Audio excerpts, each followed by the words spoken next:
يا جماعة إدلب مو بس مولات، إدلب مو بس مولات وأسواق ورفاهية، أيضا في مخيمات.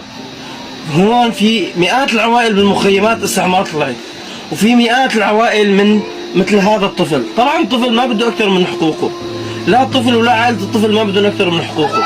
إذا ملاحظين الطفل جلدة على عظمة، يعني من ضعف ومن سوء التغذية وقلة العلاج الطفل مقوس تقويس.